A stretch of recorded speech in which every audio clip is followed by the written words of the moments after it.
सरकार में इसलिए बैठे हैं क्योंकि हम लोगों ने आपको बना के भेजा है, और जिस दिन हम लोग आपके खिलाफ खड़े हो जाएंगे, क्षमा करिएगा, अगली बार आप नहीं बैठ पाएंगे।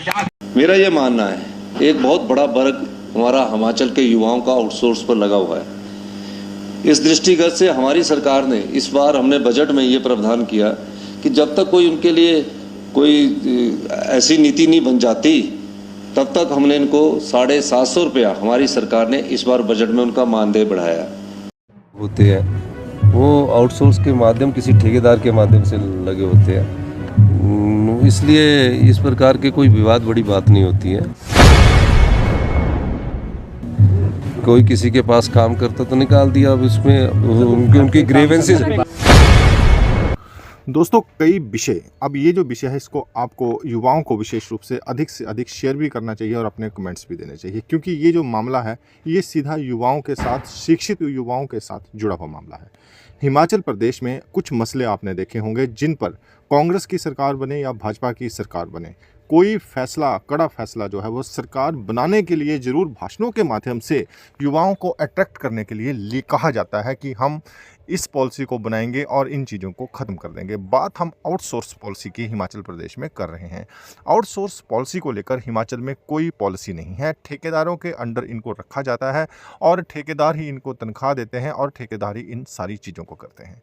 अब यहाँ पर सबसे बड़ा सवाल यह है कि हिमाचल प्रदेश को रोहित ठाकुर, जो कि शिक्षा मंत्री हिमाचल के हैं, उन्होंने पिछले कल कहा कि हिमाचल को 100% साक्षर प्रदेश वो घोषित करने वाले हैं अगले महीने। अपने आप में ये एक बहुत बड़ा चिंता का विषय हो गया है, क्योंकि हिमाचल प्रदेश में जो बेरोजगारी दर है वो 5.4% पहुंच गई है जब से हिमाचल में कांग्रेस की सरकार बनी है।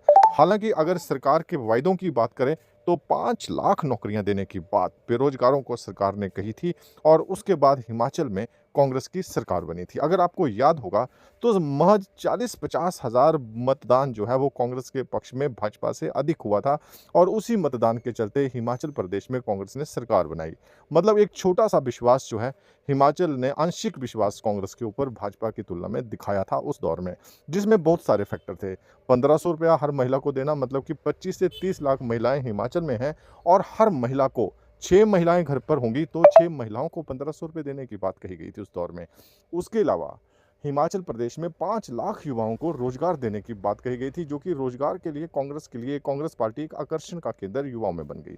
उसके अलावा आउटसोर्स पॉलिसी, जिसको लेकर लगातार पिछले 5 साल में जब भाजपा की सरकार थी, कांग्रेस भ्रष्टाचार का अड्डा बताती रही।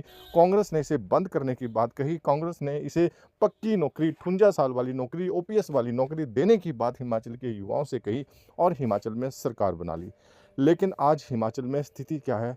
आउटसोर्स की जो कंपनियां हिमाचल प्रदेश में अगर पहले 10 हुआ करती थी तो आज 50 कंपनियां हिमाचल में आउटसोर्स की काम कर रही हैं। भाई भतीजावाद इन कंपनियों में जोर शोर से चला हुआ है। आउटसोर्स के जो लाले हैं, जो ठेकेदार हैं, वो सरकार के नुमाइंदे हैं, उनके परिजन हैं, उनके घरों के लोग हैं, जो कि हिमाचल प्रदेश में स्पष्ट रूप से बताता है कि युवाओं के साथ किस तरह से सरकारें खिलवाड़ करती हैं। सरकार चाहे कांग्रेस की हो, चाहे सरकार भाजपा की हो। आउटसोर्स एक इतनी बड़ी इंडस्ट्री नेताओं के परिवारों में पैसा कमाने की हो गई है कि हिमाचल प्रदेश में सरकारें इस इंडस्ट्री को बंद नहीं करना चाहती, इसके माध्यम से और अधिक भर्तियां करना चाहती है। हालांकि जब आप, मतलब कोई एबीसीडी व्यक्ति नौकरी में लगा तो सरकार उसके खाते में सीधा भी पैसा डाल सकती है। बात हिमाचल को लुटने नहीं देंगे, बात हिमाचल को बिकने नहीं देंगे, बात हिमाचल को खराब नहीं होने देंगे। इस तरह की बातें जब वीरभद्र मुख्यमंत्री थे, प्रेम कुमार धूमल मुख्यमंत्री थे, जयराम ठाकुर मुख्यमंत्री थे और अब ठाकुर सुखविंदर सिंह सुक्खू मुख्यमंत्री, ये एक कॉमन सा मुहावरा जो है हिमाचल प्रदेश में सभी नेताओं के मुंह से आपको सुनने को मिलेगा। लेकिन हिमाचल की वास्तविकता अब बदल चुकी है। हिमाचल की स्थिति है कि राजनेताओं ने हर जगह खुद के लिए धंधे खोलने के लिए हिमाचल में कई तरह की पॉलिसीज़ को बना रखा है और उसमें ही खनन तो एक सबसे बड़ा अड्डा था ही, चाहे आप भाजपा की बात कर लीजिए, चाहे कांग्रेस की बात कर लीजिए। लेकिन माइनिंग जो है वो नेताओं का पसंदीदा बिजनेस हो गया हिमाचल प्रदेश में आज के दौर में। लेकिन माइनिंग से इनका जो सिस्टम है वो सेट नहीं बैठा, इसलिए अब इन्होंने एक आउटसोर्स जो पॉलिसीज़ हैं, जो आउटसोर्स में नियुक्तियाँ हिमाचल में होती हैं, सरकार कोई भी हो, ABCD सभी जगह यही स्थिति है। जिसकी चलती है उसकी क्या गलती है? युवाओं को एक बार फिर से ठगा गया और युवाओं को कहा गया था कि आपको पक्की नौकरी देंगे, 58 साल वाली नौकरी देंगे, आउटसोर्स पॉलिसी को बंद करेंगे, सरकार इन सारी चीज़ों को अंडरटेक करेगी, सरकार इन सारी चीज़ों को युवाओं के पक्ष में करेगी और ठेकेदारी प्रथा को हिमाचल में बंद किया जाएगा। ऐसा कहा गया था जब हिमाचल में कांग्रेस की सरकार बनी नहीं थी, बनने जा रही थी।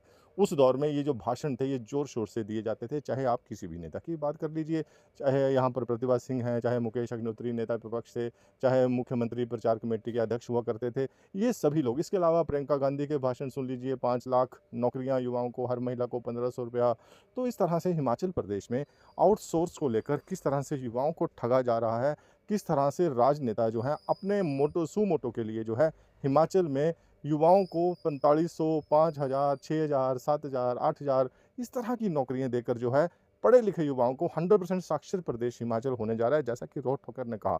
लेकिन चिंता की बात यह है कि 100% साक्षर होने के बाद हिमाचल में 40 विधायकों की कांग्रेस की मजबूत सरकार होने के बाद और कांग्रेस के मुख्यमंत्री और सरकार का युवाओं के साथ वायदा करने के बाद भी आज भी हिमाचल प्रदेश में आउटसोर्स की जो पॉलिसी है, आउटसोर्स के जो नियम है, उसके माध्यम से युवाओं के साथ भद्दा मजाक और शोषण होता दिखाई दे रहा है। क्योंकि जो पैसा आप किसी ठेकेदार के माध्यम से युवाओं को देंगे, उस पैसे को आप सीधा भी युवा के खाते में डाल सकते हैं।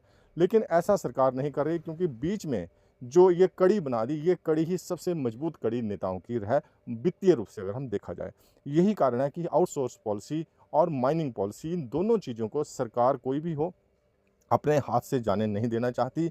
अपने चहेतों को ही फ्रंट रन में यहाँ पर रखा जाता है और अपने ही चहेतों को जो है यहाँ पर ठेकेदारी में आउटसोर्स के माध्यम से लेकर आया जाता है। ये अब हिमाचल में नौकरियों की अगर हम बात करें तो युवाओं के लिए चिंता का विषय है, चिंतन का विषय है।